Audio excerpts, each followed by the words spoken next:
Voilà, pour la 4e fois donc, Monica Seles va aller chercher le trophée sous les applaudissements de son papa et de sa maman. Elle sait par où il faut passer, pas de problème, elle trouve l'escalier du premier coup.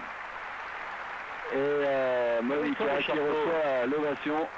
Bah, peut-être à la fin, ils vont... Mais l'année dernière, c'était plus des chapeaux, déjà c'était des petites peluches. Ah oui, c'était des koalas. Ouais. Exact. Voilà, la coupe.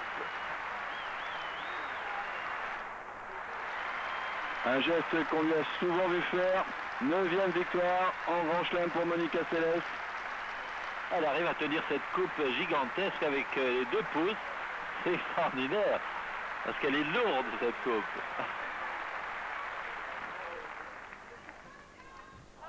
Thank you. That would be great, thank you. Well, I left this tournament in 1993 with unbelievable memories. Il craque un petit peu son papa. The hardest thing for me elle aussi, elle va craquer un peu. Play was not being able to defend my title here from the first year, from 1991. First time I came to Australia, I've been just playing so well down here. I love the stadium, I love the fans, I love everything about Melbourne. It brings out some great tennis out of me. Elle aime beaucoup la ville, elle aime beaucoup le stade, elle aime beaucoup le public. Et tout cela lui fait produire un tennis fabuleux. Elle est venue ici la première fois, elle a gagné. Elle y est revenue, elle a gagné. Elle a été privée de cette joie pendant 2 années. Elle y revient, elle gagne. Merci à mon entraîneur qui a été un atout majeur dans mon retour. Sympa, Monica. On n'oublie pas les gens, Monsieur le Président Bim, que vous avez vu. Et merci à ma famille qui est toujours là.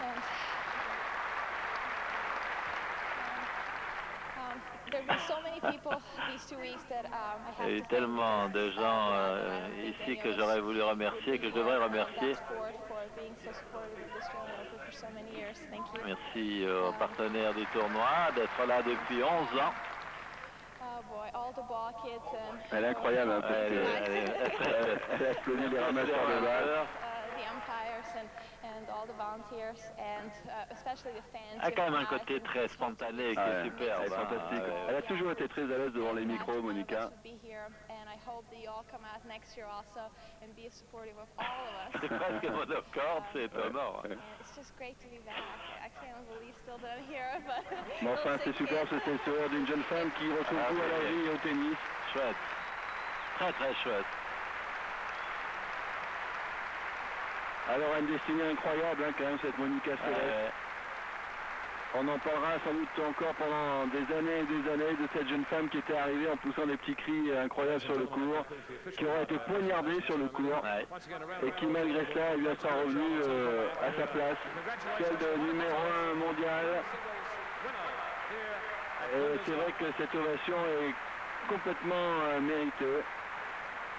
Et jusqu'au bout, jusque dans sa déclaration au public, eh bien, elle aura été super, Monica, ici en conversation avec Michel Bartlett, qui est la responsable de la presse ici pour ce tournoi, qui est toujours très efficace, et qui là va essayer de mettre bien devant les photographes les 2 joueuses. Il y a quelques traces sur le plateau de Anke Huber, ça marque hein, sur l'argent, c'est sûr. Et ben là, il n'y a pas de peluche hein, cette année, il n'y a pas de chapeau, mais il y a les drapeaux australiens derrière les 2 jeunes filles qui finalement toutes les 2 sont tout sourire.